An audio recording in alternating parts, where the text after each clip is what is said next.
మీకోసం చెన్నారెడ్డి గారు శేషారెడ్డి గారు వచ్చారండి. కూర్చోమని చెప్పు. సరే అండి.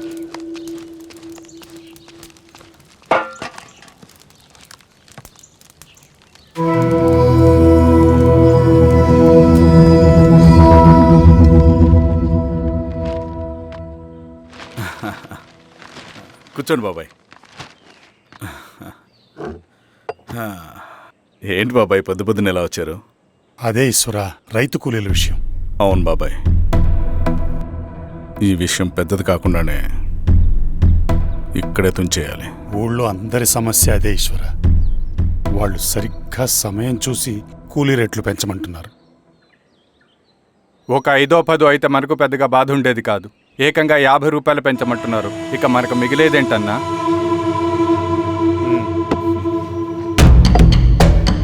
చెరువులోకి నీళ్ళు వచ్చేసరికి జలగలకు బలం పెరుగుతుందంట. ఆ అన్నల అండ చూసుకుని కూలీ నా కొడుకులు రెచ్చిపోతున్నారు. అలా కొనసాగడానికి వీల్లేదు. ఓ గంటకి మీరందరూ పోలీస్ స్టేషన్కి రండి. అక్కడ మాట్లాడి ఏం చెయ్యాలో ఒక నిర్ణయానికి వద్దాం. అలాగే పద.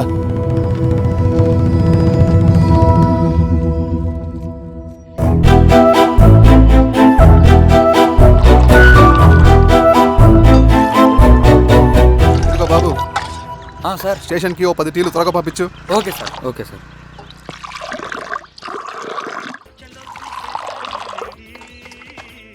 రెడ్డి గారు, బయట ఊరు నుంచి కూలి వాళ్ళని తీసుకొస్తే ఇక్కడ ఊరోళ్ళు ఊరుకుంటారా? గొడవలకు వస్తారండి. నాకు లా అండ్ ఆర్డర్ ఇష్యూ అవుతుంది. వాళ్ళు గొడవకు దిగితే మేమన్నా వాచమలమా? ఏం చేయాలో మాకు తెలుసు. చుండూరు, కారంచెడు, పదిరికుప్పం, నీరుకొండల్లో ఏం జరిగిందో ఈ ఊర్లో కూడా అదే జరుగుతుంది. మీరు ఇలా ఆవేశపడితే ఎలా రెడ్డి గారు? మీరైనా చెప్పండి ఈశ్వర్ రెడ్డి గారు. ఏం చెప్పమంటావు గిరిధర్?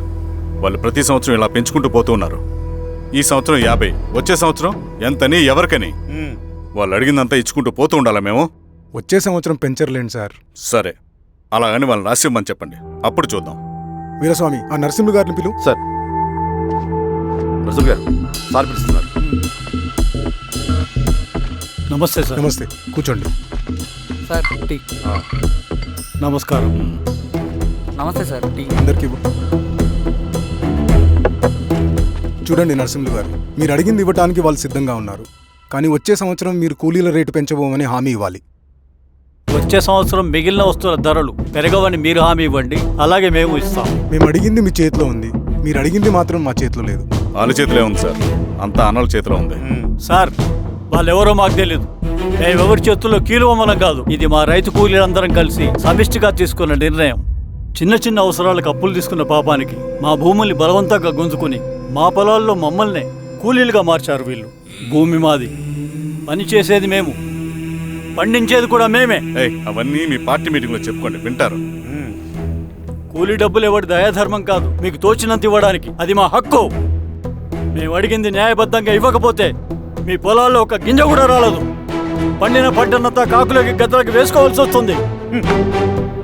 ఇక దీని మీద చర్చ అనవసరం. వస్తాం. నరసింహులు గారు కొంచెం ఆగండి సార్. మీరైనా కొంచెం చెప్పండి సార్. కొవ్వెక్కిన ఎండ్రకాయ కన్నంలో ఇరుక్కుందంట. దాన్ని బయటికి ఎలా తీయాలో, కోసి కూర ఎలా వండుకోవాలో మాకు బాగా తెలుసు. పదండి బాబాయ్.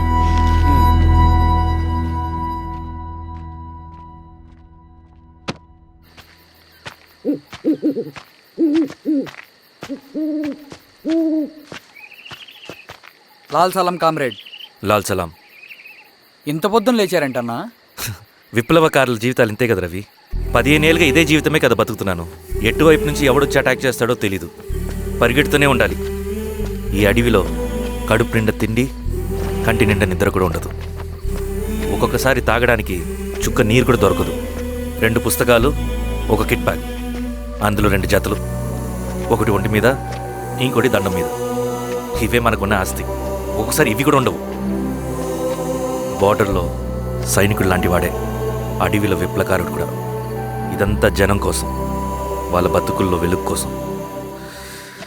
సరే, ఏం సమాచారం? కూలీ రేట్లు పెంచే విషయంలో భూస్వాములు చాలా పట్టుదలగా ఉన్నారన్న. కానీ మన నరసింహ అన్న ఒప్పుకోలేదు. మీటింగ్ అయ్యాక వెళ్తూ కోపంగా ఏదో మాట్లాడారన్న. నాకెందుకు అనుమానంగా ఉంది. కీడు తలపడితే ఎక్కువ నష్టం వాళ్ళకే రవి. కానీ మధ్యలో రైతు కూలీల పరిస్థితి ఏమైపోతుందని ఆందోళనగా ఉందన్న. చదరంగంలో నిలబడ్డాక చావుకి వెరవకూడదు రవి. ఇన్నాళ్ళు వాళ్ళు ఇచ్చిన పావలాకి 10 పైసలకి కూలి చేశారు. వాళ్ళ జీవితాలు బాగుపడాలంటే మనమెత్తిన పిడికిని దించకూడదు. సరే అన్న. స్వామి, ఎలా ఉన్నారు ఊళ్ళో అందరూ? అందరూ బాగున్నారమ్మా. కోతలు కొయ్యలేదేంటి? ఊళ్ళో కూలి రేట్ల కోసం గొడవ నడుస్తూనే ఉందమ్మా. అడిగినంత ఇవ్వాల్సిందేనని కూలీలు, నచ్చినంత ఇస్తామని రైతులు. ఎవరు రేటు తేగట్లేదమ్మా. ఈ ఇష్యూలో అన్నలు ఇన్వాల్వ్ అయ్యారా? వాళ్ళు వెనక లేకుంటే ఈ కూలి చేసుకునే వాళ్ళకి ఎక్కడి నుంచి వచ్చినాయి అమ్మా ఎన్ని గుండ్లు? ఇచ్చింది పుచ్చుకుంటమే తప్ప ఏనాడన్నా ఇంత కావాలని అడిగారా వీళ్ళు? పోనీలే, ఇన్నాళ్ళకైనా వాళ్ళకేం కావాలో నోరు తెరిచి అడగగలుగుతున్నారు. సంతోషమేగా. తీసుకుని ఇక మీదటైనా జాగ్రత్తగా ఉంటుంది.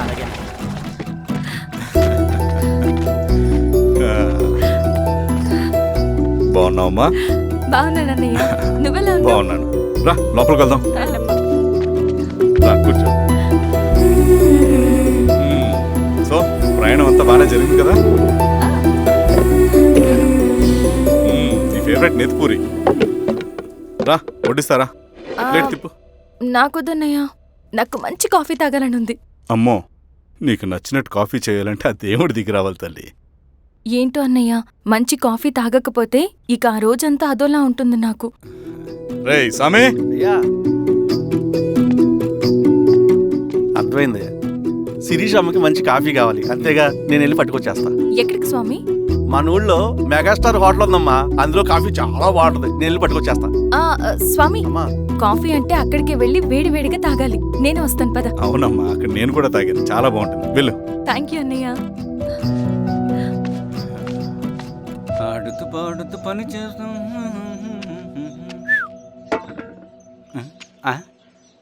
ఏంది మీ పిల్లగాడికా? అవును.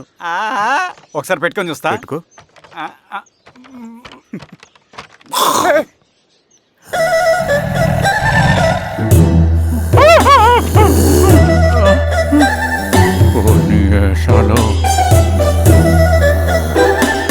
ఇన్ని బట్టలు ఉంటే చూడండి, బట్టలు లేకుండా చంపేస్తా.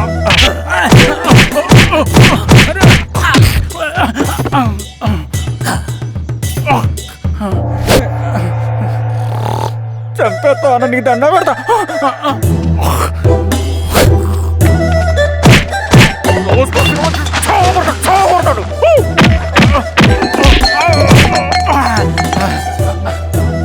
నేనన్నా బొట్టుని ఏందన్నా నన్ను చంపుతాయంది.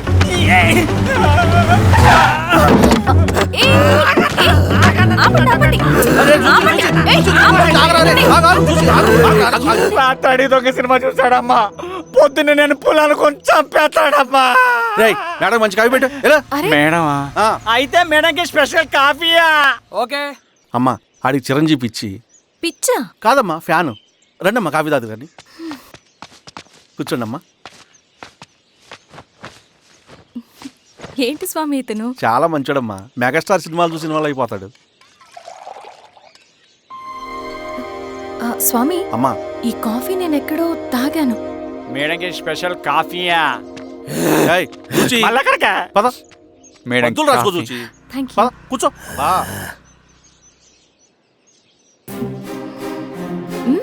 కాఫీ బాగుంది. ఎవరు చేశారు? మా రవణ పెట్టాడమ్మా. రవి? ఎవరు రమ్మను? రవణ మేడం పిలుస్తున్నారు.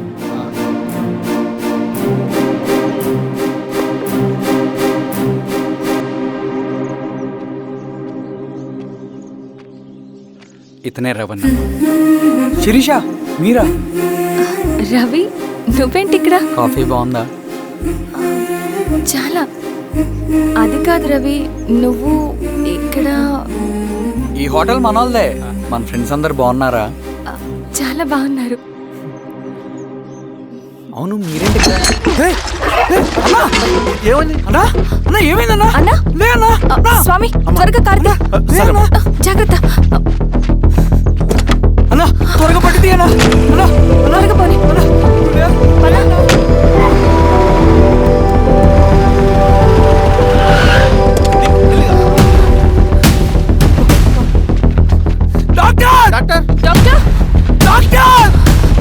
ఏమైంది? డాక్టర్ త్వరగా చూడండి. డాక్టర్ లోపల తీసుకురండి.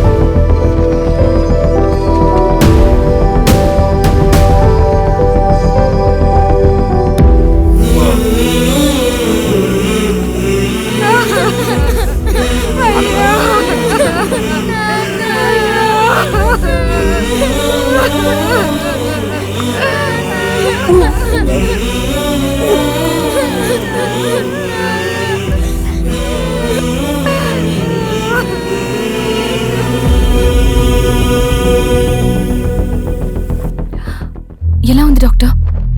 డాక్టర్ చనిపోయాడమ్మా.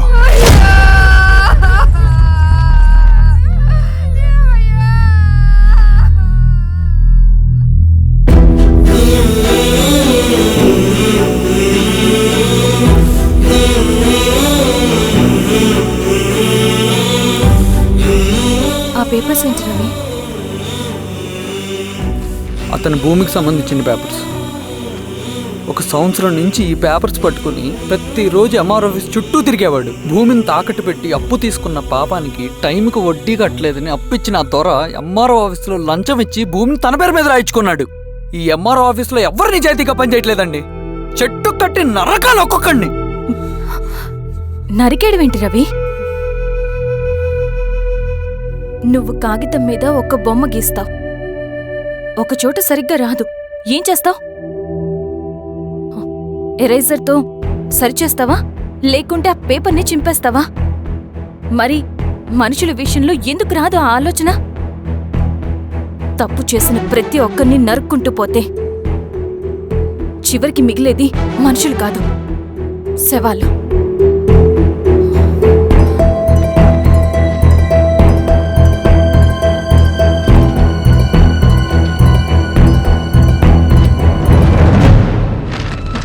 పదరవి రా.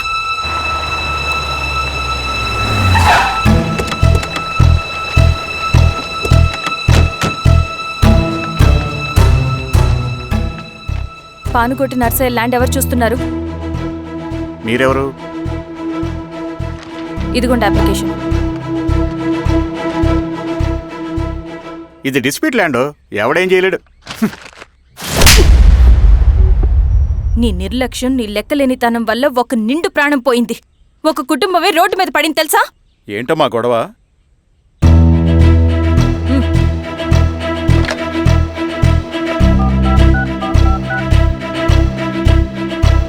Hello sir.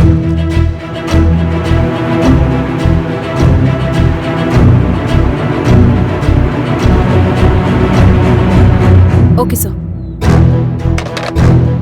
You are dismissed. Peon, నేను ఒక పేపర్ ఇస్తాను, అది కలెక్టర్ గారికి ఫ్యాక్స్ చేయి. అలాగే మేడం. ఎవరమ్మా మీరు? ఈ ఊరికి కొత్తగా వచ్చిన ఎంఆర్ఓ.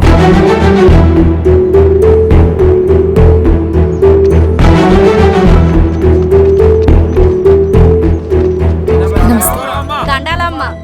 మీ పరిస్థితులు నాకు తెలుసు. పని చేస్తేనే మీకు పూట గడుస్తుంది. పనులు మానుకుని మీరు ఈ ఆఫీస్ చుట్టూ తిరగాల్సిన అవసరం లేదు. మరి ఎట్టాగమ్మా? నేనే మీ ఊరొస్తాను. ఆ రోజు అరగంట వీలు చూసుకుంటే చాలు, మీ పని పూర్తయిపోతుంది. దండాలమ్మా.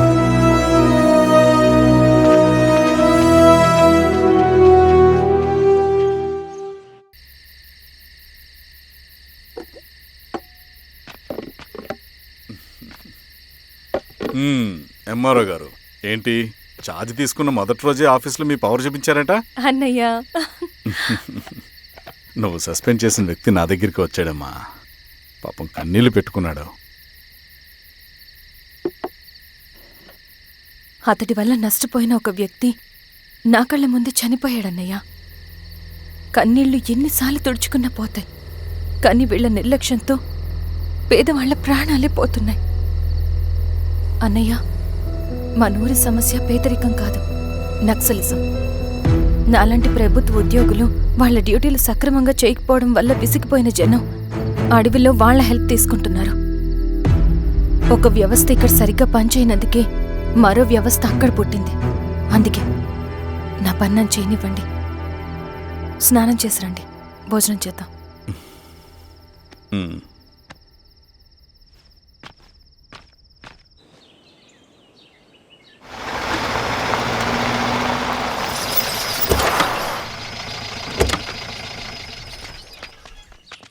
నమస్కారం అమ్మా. నమస్తే. ఇలా రండి. మీ ఊరు నుంచి కొందరు ఎంఆర్ఓ ఆఫీస్లో అప్లికేషన్స్ ఇచ్చారు. తను వాళ్ళ పేర్లు చెప్తారు, వాళ్ళని పిలవండి. అలాగే మేడం. వెళ్ళండి. Madam, coffee.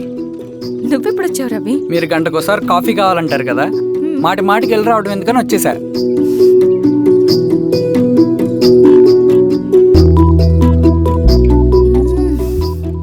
రవి, ఈ కాఫీ కోసమైనా నేను పెళ్లి చేసుకోవచ్చు. అదేంటి అలానే సారు? కాంప్లిమెంట్. భలే వారండి బాబు. దండాలమ్మా. నమస్తే. ఇలా ఇవ్వండి. చెప్పండి మీ సమస్యలేంటో. పేరు తలుపుల వీరాంజనేయులు. ఉన్నది 3 ఎకరాల పొలం. చెన్నుపాటి ధనుంజయరావు అనే మహానుభావుడు అందులో 2.5 ఎకరాల భూమిని తన పేరు మీద రాయించుకున్నాడు. అడిగితే నీ దిక్కున్న చోటు చెప్పుకోమన్నాడు. దిక్కులేనాడు కాబట్టి 1/2 ఎకరం భూమి మీదే పెద్ద కుటుంబాన్ని నెట్టుకొస్తున్నాడు. అవునమ్మగారు, ఆ పొలం ఎలాగైనా తిరిగి ఇప్పించేయండి అమ్మగారు. ఆ పొలం కోసం 3 సంవత్సరాల నుంచి తిరుగుతున్నాను అమ్మగారు. వీరబాబు, వీళ్ళందరి దగ్గర కలెక్ట్ చేసుకో. మేడం, దాదాపుగా ఇక్కడ ఉన్న వాళ్ళందరి పరిస్థితులు ఇవే. వీళ్ళ సమస్యలు పరిష్కారం కావాలంటే మాట్లాడాల్సింది వీళ్ళతో కాదు మేడం, మన ఊరి పెద్ద మనుషులతో. ఆహా. ఇందు మూలంగా 50 మంది గ్రామ ప్రజలకి తెలియజేయదేవనగా శ్రీరామగిరి గ్రామ పంచాయతీ మోతుబరి రైతులు, సన్న చిన్నకారు రైతులందరూ రేపు ఉదయం 10 గంటలకి ఎంఆర్ఓ ఆఫీస్ దగ్గరికి రావాలా.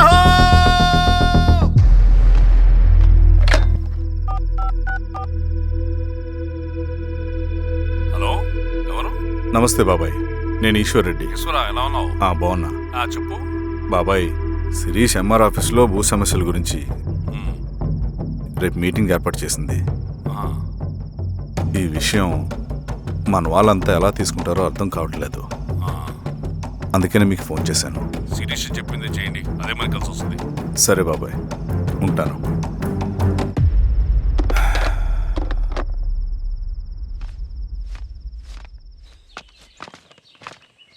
నమస్తే మేడం. నమస్తే అమ్మా. కూర్చోండి. పొలాల్లో పండిన పంట కోతకొచ్చినా ఈ రోజుకి ఒక్క గింజ కూడా తెగకుండా పక్షులకు, పందికొక్కలకు ఆహారంగా పోతుందంటే దానికి కారణం ఇది. ఈ ఊరికి పట్టిన దౌర్భాగ్యం మీరు చేసిన అక్రమాల చిట్టా. కడుపు మంటతో ఉన్నవాళ్లు మీరు చెప్పిన కూలీకొచ్చి ఎందుకు పనిచేస్తారు? దౌర్జన్యాలు చేసి దిక్కున్న చోట చెప్పుకోమన్నారు. ఇప్పుడు అడవే వాళ్ళకి దిక్కైంది. అది ఎవరి తప్పు? మొత్తం 100 ఎకరాల పైచిలుకు భూమి వాళ్ల దగ్గర దౌర్జన్యంగా లాక్కుని ఇన్ని సంవత్సరాలుగా మీరు అనుభవిస్తూ ఉన్నది. మీ అంతట మీరుగా తిరిగిచ్చేస్తారా, లేదా చట్టం ఎలా పనిచేస్తుందో మీకు చేసి చూపించమంటారా? అలా చేయండి మేడం. నువ్వు ఆగవే నరసింహులు. ఏం చేయాలో మా ఎంఆర్ఓ గారికి బాగా తెలుసు. అట్టా కానివ్వండి అమ్మా. ఇస్తే మీ పొలాలు ఇవ్వండి, మా వివం. మీ పేరేంటి? సామిరెడ్డి. రూల్స్ ప్రకారం వెళ్తే మీ మొత్తం పొలం పోతుంది. కూర్చోండి. సామిరెడ్డి కూర్చో.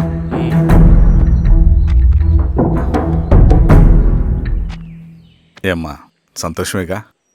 మరీ నువ్వు అనుకున్నంత చెడ్డవాళ్ళేం కదమ్మా మనోళ్ళు.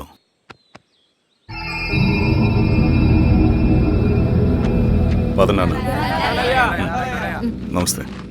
పెద్ద ఆయన చెప్పాడు, అంతా మన మంచికే.